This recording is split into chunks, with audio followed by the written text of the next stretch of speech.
হানিমুনে গিয়ে নিখোঁজ নয়, স্বামীকে খুন করতেই পরিকল্পনা করেছিল সোনাম। হানিমুনে গিয়ে নিখোঁজ হয়নি রাজা ও তার স্ত্রী সোনাম, আসলে স্বামীকে খুন করতেই পরিকল্পনা করেছিল সোনাম। প্রথমে মনে করা হয়েছিল দুজনকেই হয়তো কেউ খুন করেছে, কিন্তু তদন্তে চাঞ্চল্যকর তথ্য সামনে আসে। এই হত্যার নেপথ্যে ছিলেন সোনাম নিজেই। পুলিশ সূত্রে খবর, স্বামীকে খুন করতে বিয়ের পরই মধ্যপ্রদেশ থেকে এক সুপারি কিলার ভাড়া করে সোনাম। দীর্ঘ সময় ধরে পুলিশকে বিভ্রান্ত করার পর অবশেষে ধরা পড়ে সে।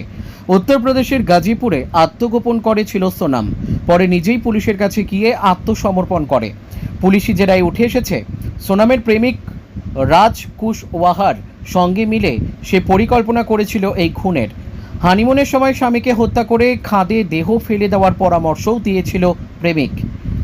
পরিবারের দাবি, সোনাম ও রাজার বিয়ে ঠিক হওয়ার সময় দুজনেই খুশি ছিল। বিয়ের পর হানিমুনে যাওয়ার পরিকল্পনা ছিল অসমের কামাখ্যা মন্দিরে পুজো দেওয়ার উদ্দেশ্যে, কিন্তু 21শে মে তারা পরিবারকে ফোন করে জানায় তারা মেঘালয়ে ঘুরতে যাচ্ছে। এর দুদিন পর 23শে মে থেকে নিখোঁজ হয়ে যায় তারা। 2রা জুন একটি খাদ থেকে রাজার পচা গলা দেহ উদ্ধার হয়। সে সময় থেকেই নিখোঁজ ছিল সোনাম। গতকাল সোনাম উত্তরপ্রদেশের একটি ধাবা থেকে পরিবারের সঙ্গে যোগাযোগ করে। খবর পেয়ে ইন্দোর পুলিশ বিষয়টি জানায় উত্তরপ্রদেশ পুলিশকে। পুলিশ সেখানে পৌঁছালে সোনাম নিজেই আত্মসমর্পণ করে। ब्यूरो रिपोर्ट আমাদের टीवी। है भाई साहब आपका? साहिल यादव। कौन सी जगह है ये? आकुशपुर, गाजीपुर जिले में गाँव आकुशपुर पड़ेगा। क्या कैसे मामला था ये का एक लेडीज पकड़ी गई है कैसे? ये रात का 1 बजे का बात है। दुकान पे वो आई थी और रोते टाइम बोल रही थी कि भैया कॉल करना है घर पे। उसके बाद हम अपना मोबाइल लिए, वो अपने घर पे कॉल की। उसके बाद हम बोले आप वहाँ पर जाके बैठ जाइए। पुलिस को कॉल किए, पुलिस आई, उसके बाद वो पुलिस लेके गई है। इतना ही बात है।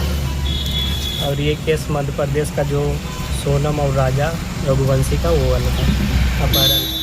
क्या है पूरा मामला और क्या घटना है, क्या नाम है आरोपी का? हाँ, ये राजा रघुवंशी जो कि इंदौर के निवासी हैं, जिनके वो ट्रैकिंग करते टाइम मेघालय में उनकी हत्या का प्रथम दृष्टया मामला मेघालय पुलिस द्वारा दर्ज किया गया है। उसमें आज मेघालय पुलिस के डीएसपी अधिकारी संगमा साहब शाम को से ही बीना में, जिसमें जो चौथा जो आरोपी है नितिन के अलावा आनंद कुर्मी, उसकी लोकेशन अपने पैतृक गांव बसारी में आ रही थी, जिसको यहाँ से पकड़कर अभिरक्षा में लेकर मेघालय पुलिस को सुपुर्द किया गया। आज ये कहना बहुत जल्दबाजी होगा कि इसमें कौन दोषी है। अभी हम दोनों परिवार से, हमारा समाज का प्रतिनिधिमंडल भोपाल से आया है, दोनों परिवार से हम चर्चा करेंगे, दोनों परिवार क्या चाहते हैं, उसके बाद हम संगठन में निर्णय लेंगे और उसके बाद हम अपने संगठन की तरफ से आगे मांगे सरकार के समक्ष रखेंगे। लेकिन हम ये जरूर चाहेंगे कि जो परिवार की मांग पहले से थी सीबीआई की जांच की, वो होना चाहिए, क्योंकि इसमें पहले 2 राज्य थे, मध्य प्रदेश था और मेघालय था। अब यूपी भी उसमें इन्वॉल्व हो गया, जहां ये लोग मिले हैं। तो सही तथ्यों का पता सीबीआई ही कर सकती है और सही जो दोषी हैं उन तक सीबीआई पहुंच सकती है।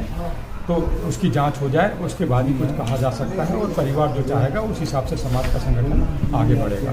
इसमें बहिष्कार की भी कोई बात सामने आ गई क्या? इस तरह से भी नहीं, बहिष्कार की बात तब सामने आएगी जब ये निश्चित हो जाए कि दोषी कौन है। अभी कम से कम इसमें जांच हो जाए। हमारा तो यही कहना है कि इसमें जांच हो जाए और जांच के बाद जो क्लियर होगा उसके हिसाब से फिर आगे स्टेप लिया जाएगा।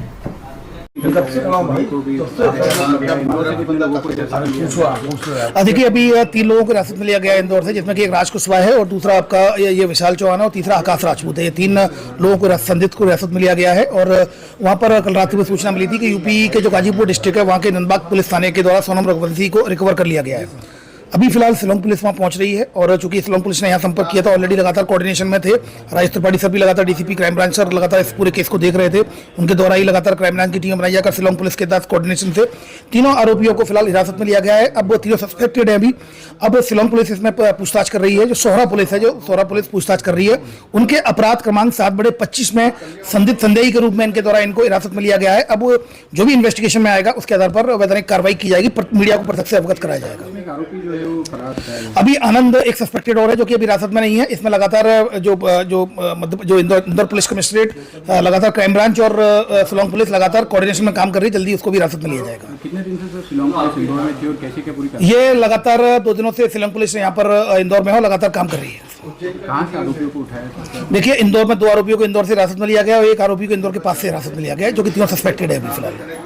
क्या लगता है सर इसमें आगे क्या देखिए, जैसा कि मैंने बताया, अब इन्वेस्टिगेशन का पार्ट उनका है ईस्ट सौरा पुलिस का, जो कि सौरा थाने का है। 7/25 अपराध क्रमांक है 103, 309, 238 के तहत BNS के तहत केस रजिस्टर्ड किया गया है। अब इन्वेस्टिगेशन में जो इफेक्ट्स आएंगे मीडिया को प्रत्यक्ष से अवगत कराया जाएगा। सर राज कुशवाहा के बारे में बताया जा रहा है कि ये सोनम के साथ में काम करता है। देखिए, चूंकि ऑफिशियली एज ऑफिशियली अगर मैं बात करूं तो एविडेंस अगर आएंगे और अगर हम पूछताछ करें, इंटरव्यूशन जो फैक्ट्स आएंगे जो शिमला पुलिस को, वो आपको प्रत्यक्ष से जो बात बताने लायक होगी वो शेयर की जाएगी। अभी फिलहाल इस तरह का कोई फैक्ट हमारे पास नहीं आया है।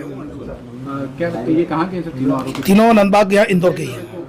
क्या कुछ करते हैं कुछ जानते अभी बहुत it's too early to explain, actually है बहुत जल्दी से ही इनको हिरासत में लिया गया। शिलोंग पुलिस इनसे पूछताछ कर रही है।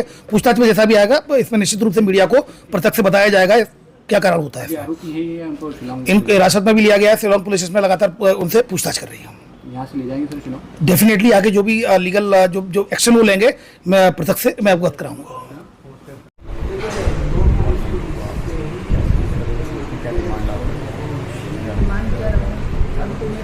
ज़्यादा से ज़्यादा सोनम से तो 3 आदमी पकड़ा है, 4 आदमी पकड़ा है। उनसे पूछो कि और कितने हैं तुम्हारी गैंग में, और ये प्लानिंग तुम लोगों ने कैसी बनाई थी, ये तो वही बताएंगे ना। कि अपन को तो इस चीज़ का नॉलेज नहीं है ना कि इसने कैसा करा, क्या करा। और अपन सोचते हैं कि सोनम ने करा तो ऐसा क्यों करा राजा के साथ। सोनम राजा को गुमराह करके भाग सकती थी वहाँ से, तो ऐसा क्यों नहीं करा सोनम, ऐसा क्यों करा। टिकट सोने ने बुक कराई थी, सोनम ने कराई थी। इसमें कुछ ज्वेलरी वगैरह की बात सामने आ रही थी, आप ज्वेलरी वगैरह की बात सामने आ रही, तो ज्वेलरी तो यहाँ से उसके घर तक पहन के गई थी। तो बहू की विदा करते तो अपन सारा सामान पहना के करते हैं। वो घूमने गई, वहाँ थोड़ी कोई ज्वेलरी लेके गई। वहाँ तो राजा ने चेन पहनी थी, अंगूठी पहनी थी। सोनम ने एक डायमंड का ब्रेसलेट पहना था और गले में मिनी मंगलसूत्र, और अपनी बिजासन मैया थी तो बिजासन को तो उतार के वहाँ पर रख गई सूटकेस में। आप पुलिस से क्या डिमांड करते हैं? पुलिस से डिमांड नहीं कि उनसे सबके पूछी जाए तो आगे अपन को और खुलासा होगा। अभी इस केस में और खुलासा होगा, क्योंकि और कितने लोग मिले हैं, कहाँ से मिले हैं। उनको जाना था इस तरफ से, तो इस तरफ से कौन था ये पता करेगा। ये पहले सिर्फ कामाख्या देवी तक जाने वाले थे, उसके बाद से लोग का भी बोल भी गया कामाख्या देवी तो बीच में आप पहले आ गए, कामाख्या देवी तो दर्शन करके ये लोग आ गए। ये कहना चाहिए सारी लीगल एक्शन उनके द्वारा लिया जाएगा। केवल इंदौर पुलिस को उनके द्वारा इन्वेस्टिगेशन के पॉइंट ऑफ व्यू से मदद ली गई थी, वो मदद उनको प्रोवाइड कराई गई है, जिसमें सोनम के कहने पे ये हत्याकांड हुआ, राज ने किया। जैसा कि मैंने बताया कि ये सारी चीजें पूछताछ में क्लियर होंगी। और ये अभी चूंकि सोनम को वहाँ रिकवर किया गया है गाजीपुर, जहाँ मेघालय पुलिस ऑलरेडी वहाँ पहुँच रही है। और यहाँ पर चूंकि हमारे जो मेघालय पुलिस ने यहाँ पर संपर्क किया था, तो यहाँ पर 3 आरोपी मेघालय और इंदौर पुलिस के एक दूसरे के कोऑर्डिनेशन से हिरासत में लिया गया है। आगे की कार्रवाई मेघालय पुलिस, जहाँ पर ये प्रकरण पंजीबद्ध है 7/25 सौरा थाने में, ईस्ट सौरा डिस्ट्रिक्ट है शिलोंग की, वहां पर इन्वेस्टिगेशन की गई। देखिए, अभी फिलहाल इस तरह की कोई बात सामने नहीं आई है। पूछताछ उनके द्वारा की जाएगी। पूछताछ में जो भी आएगी आपको अवगत कराया जाएगा। अभी फिलहाल जो अपडेट्स आए हैं वो यही है कि सोनम को वहां गाजीपुर में रिकवर कर लिया गया डिस्ट्रिक्ट में, और यहाँ पर 3 आरोपियों को हिरासत में चेट वगैरह भी पकड़ी है, कोई चेट वगैरह आई? अभी फिलहाल इस तरह की कोई जो बात सामने नहीं आई है। अगर ऐसा कुछ होता भी है तो एविडेंस में लिया जाएगा, और एविडेंस से पॉइंट ऑफ व्यू क्या पता चला? देखिए, अभी जो बात सामने आई है, जो पुलिस के द्वारा बताया गया है गाजीपुर पुलिस के द्वारा, कि जो सोनम रघुवंशी ने फोन किया था उसको अपने भाई को, उसके बाद फिर पुलिस वहां पहुंची है तो उसको रिकवर कर लिया गया है नंदबाग पुलिस के द्वारा गाजीपुर डिस्ट्रिक्ट में। अब वहां पर मेघालय पुलिस पहुंच रही है। जो अपडेट्स आएंगे मीडिया को प्रत्यक्ष से अवगत कराया जाएगा। डिटेन किया है तो मेघालय पुलिस ने क्या शेयर किया था कि इन लोगों को डिटेन किया है, इनका क्या रोल? मेघालय पुलिस का ये कहना था कि इस घटना में सस्पेक्टेड है, हमें याद भी चाहिए। तो सस्पेक्टेड पॉइंट ऑफ व्यू से हम लोगों ने मेघालय के साथ जो एक ऑपरेशन चलाकर 3 आरोपियों को अभी सस्पेक्टेड को राउंड अप किया है। अब अगले की जो इन्वेस्टिगेशन है, इन्वेस्टिगेशन आधार पर जो भी आया जाएगा अब मीडिया को प्रत्यक्ष से निश्चित मेघालय पुलिस है ऑलरेडी, और मेघालय पुलिस लगातार साथ में काम कर रही है। अब आगे की जो कार्रवाई वो करेगी।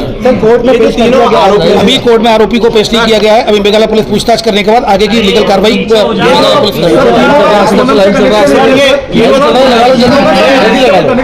ये जो तीनों ये तीनों आरोपी नंदबाग के, ये तीनों जो सस्पेक्टेड है वो नंदबाग के रहने वाले हैं, तो ये पूरे इंदौर के ही हैं। तो इस तरह से ये इनका कनेक्शन है। घर के आसपास के रहने वाले ये अभी फिलहाल इस तरह की कोई बात सामने नहीं आई है, क्योंकि अभी हिरासत में लिया गया, राउंड अप किया गया है। ये अभी ये इन्वेस्टिगेशन में आएगा, ये पूछताछ नहीं हुई है, अभी पूछताछ के बाद ही बात सामने आएगी। जी जी लाइव चल रहा है जी जी जी बताएं जी जी बताएं। एक मिनट सबको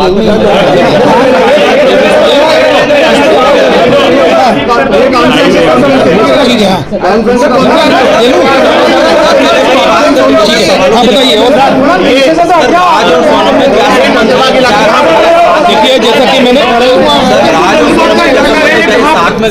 देखिए जैसा कि मैंने बताया, कौन से एरिया में, नंदबाग इलाका कौन से एरिया? ये गाजीपुर डिस्ट्रिक्ट है यूपी की, जहाँ से इनको रिकवर किया गया है। हो गया